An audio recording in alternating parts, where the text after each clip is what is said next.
अध्यात्म के 2 चरण गुरुदेव ने बताए, तप और योग। इससे क्या होता है, तप से संस्कारों का प्रदूषण निकलता है। तप से संस्कारों का प्रदूषण निकलता है, संस्कारों में दूषित जो हो गए संस्कार वो निकलते हैं। और योग से चेतना ऊर्ध्वगामी होती है। याद रखना, ये मैं जो लाइन बता रहा हूँ बहुत इंपॉर्टेंट है। तप से संस्कारों का प्रदूषण मिटता है और योग से चेतना ऊर्ध्वगामी होती है। पहले गुरु शिष्य से तप द्वारा भोग करा लेते हैं कि चलो तुम संस्कार अगर उभरेंगे तो कोई बात नहीं, हम संभाल लेंगे। संस्कार उभरेंगे तो हो सकता है गुस्सा आ जाए तुमको, हो सकता है तुम बुखार आ जाए, तुमको कोई तकलीफ आ जाए, तकलीफ हो जाए। मित्रों, मेरे 10 ऑपरेशन हुए गुरुदेव के पास आने के बाद।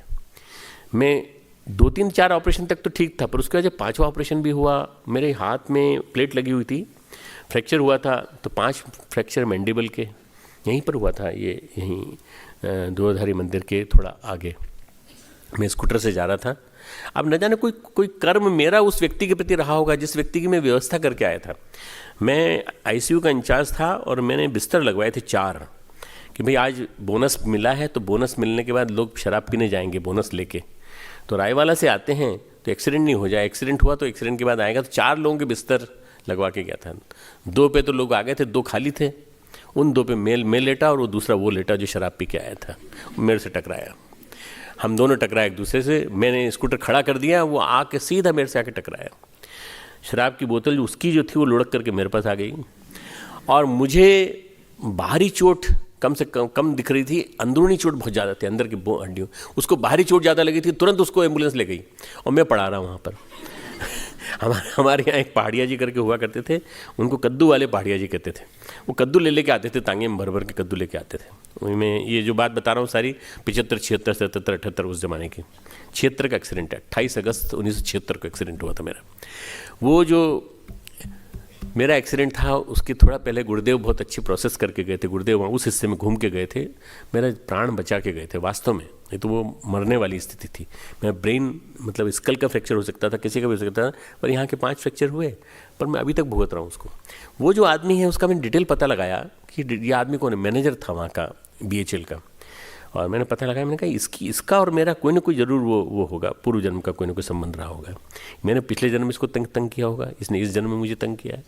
अभी मैं पता लगा रहा हूँ, अभी और भी प्रोसेस उनके बारे में पता लगा रहा हूँ आखिर वो हैं कौन, वो सज्जन हैं कौन। मेरे ऑपरेशन हुए उसी की वजह से। हाथ का ऑपरेशन हुआ, कॉम्प्रेशन प्लेटिंग हुई थी, 4 बार निकालने की कोशिश की, नहीं हुआ। फिर गुरुदेव ने कहा तुम जयपुर क्यों नहीं चले जाते, जयपुर जाकर ऑपरेशन करा लो। तो गुरुदेव का एक वाक्य वरदान होता है। मैं जयपुर गया और जयपुर में डॉक्टर सेठी थे प्रसिद्ध, उन्होंने निकाल दी।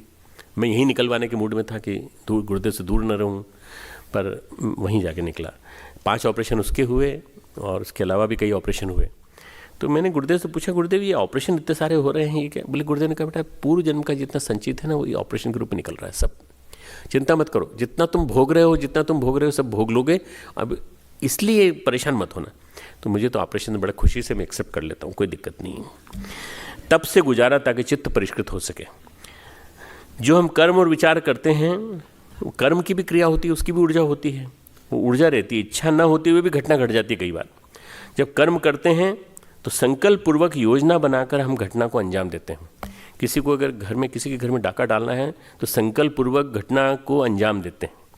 आजकल तो कितनी सारी घटनाएं घट रही हैं, ढेर सारी घटनाएं घट रही हैं। इन सब का एकत्रीकरण सकारात्मक नकारात्मक हमारे चित्त में संग्रहित हो जाता है और इसका बीज का परिपाक होकर के रहता है। आज थोड़ा दर्शन है, फिलॉसफी है, समझने की कोशिश करना कि ये जैसे एक बीज है, वो पकेगा जरूर, फल जरूर देगा। अभी नहीं तो कल नहीं तो परसों, और नहीं तो अगले जन्म में जरूर देगा। जैसा गर्भ में एक बच्चा आया, अब ऐसा तो हो नहीं सकता कि वो भाई 2 महीने में आ जाए तू बाहर, हम खेलें तेरे साथ। वो तो 9 महीने लेगा, पूरे 9 महीने का लेगा। एक निश्चित समय लग जाएगा तभी परिपाक होगा उसका, जब पक के आएगा। 7 महीने में आ जाएगा तो कई बार कुछ डेफिशिएंसी रह जाएगी, कुछ न कुछ ऐसे रह जाएंगी। ठीक उसी तरह शुभ अशुभ कर्मों का काल के गर्भ में परिपाक होता है। परिपाक यानी मैच्योरिटी, वो वहाँ पर उस लेवल पे जाने में ऊर्जा चैतन्य जगत में विस्फोट करती है और घटना घट के रहती है। एक राजस्थान के एक बैंक में एक बाबा थे, राजस्थान की बैंक में। उन्होंने, वो ऑफिसर थे, उनके पास एक आदमी आया, बोले महाराज ये मेरे पास चिट्ठी आई है, ये क्या है? मैंने एक लॉटरी का टिकट जरूर खरीदा था। तो 5 लाख की लॉटरी निकल गई है, 5 लाख की लॉटरी निकल गई, कोई खुश नहीं, कोई दुखी भी नहीं, तो क्या करूं मैं? उन्होंने कहा जमा कर देते हैं, इसमें तेरी विभिन्न प्रकार की पॉलिसीज़ होती हैं, बैंक में जमा कर देते हैं। बैंक में जमा कर दिया, चला गया। मतलब किसी किसी की किस्मत फूटती है तो ऐसी फूटती है। वो 1 महीने बाद फिर आया, उसने कहा कि मैंने फिर उसी दिन ले ली थी एक टिकट, ये भी आ गई। कितने की देखना? 20 लाख की। 20 लाख की फिर एक लॉटरी खुल गई। और फिर 2 महीने बाद, 3 महीने बाद उसके दूसरे किसी प्रांत की 20 लाख की लॉटरी और खुल गई।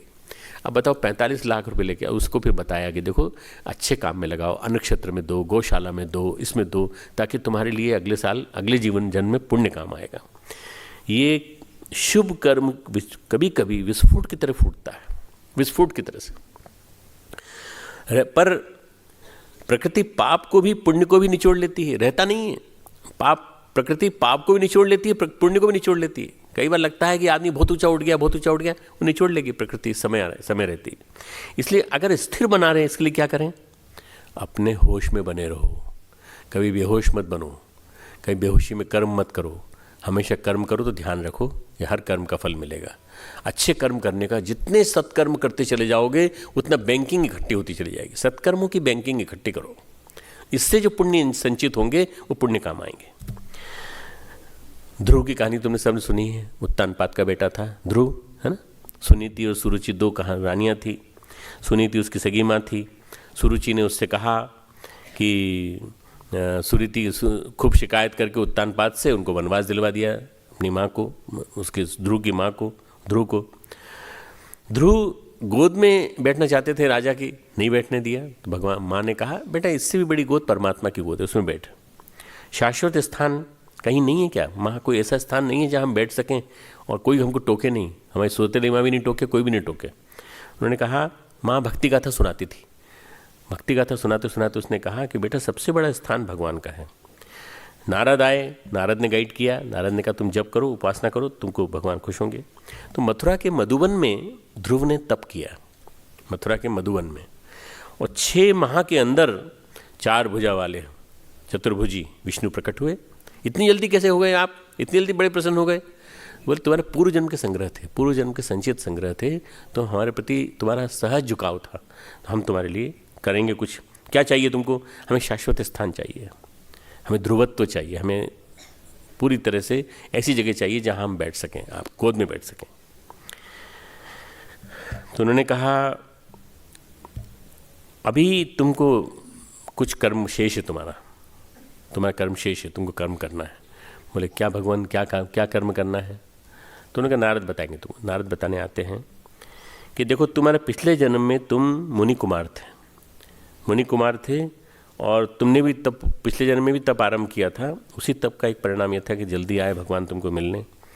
एक राजा आए तुम्हारे आश्रम में, ठाट बाट देखा तुमने, और ठाट बाट देख के, चतुरंगिणी सेना देख के तुम्हारे मन में एक लालसा जगी, काश हम भी राजा होते तो हमारे पास भी इतना बड़ा वो होता वैभव। कभी कभी नीली बत्ती, हरी बत्ती, लाल बत्ती देखकर हमारे मन में भी होता ना, काश हम भी डीएम होते, काश हम भी एसएसपी होते, काश हम भी राजा होते, काश हम भी सीएम होते, काश हमारे आसपास भी ऐसी भीड़ होती। पर कभी किसी ने सोचा कि इसके साथ जुड़े हुए कितने कष्ट हैं? एक लालसा जग गई, पक गई, अंदर बन गई, वो बीज बन गया अंदर, वो संस्कार बन गया, एक कामना संस्कार बन जाती है, एक कामना संस्कार बन जाती है। तो इसलिए तुम तपस्वी तो हो, तुम्हारा तप 6 महीने का तप तुम्हारा फलित हो गया, पर तुम अभी ध्रुवत्व को प्राप्त नहीं हो गए। अभी क्या करोगे तुम? अभी सांसारिक तुम्हारी जो इच्छा फलित हुई हैं उसको देखते हुए तुम अभी थोड़े दिन के लिए तुम चक्रवर्ती राजा बनोगे। सांसारिक अवरोध बन गया था, ये भोग सुनिश्चित हो गया। जब तुम उस स्थान से निवृत्त होगे तब तुम्हारा मार्ग खुलेगा आगे का, फिर ध्रुव के रूप में स्थायी जीवन प्राप्त कर सकोगे। तब वो राजा बने, चक्रवर्ती राजा। और चक्रवर्ती राजा बनने के बाद जब उन्होंने शरीर छोड़ा तब वो फिर ध्रुव के रूप में, तारे के रूप में स्थापित हुए। आप सब जानते हैं ध्रुव की कहानी। मित्रों कभी कभी क्या होता है, हम लोग भी मॉल में जाते हैं या मल्टीप्लेक्स में जाते हैं, बड़ी बड़ी दुकानों में जाते हैं, या कोई अच्छी चीज़ देखते हैं, कोई अच्छी मोटरसाइकिल देखते हैं, कोई अच्छा सामान देखते हैं, हमारे मन में इच्छा पैदा होती है, काश हमारे पास भी पैसे होते, हम भी खरीद पाते, काश हम भी ले पाते इसको। कभी कभी हमारे जीवन में संकल्प घटित होने लगते हैं। क्या संग्रह किया? योगाभ्यास किया, इच्छाएं संग्रहित की, तो इच्छाएं कौन सी? पवित्र इच्छाएं संग्रहित की कि आपने क्षुद्र इच्छाएं संकलित की, यह आपके ऊपर निर्भर करता है।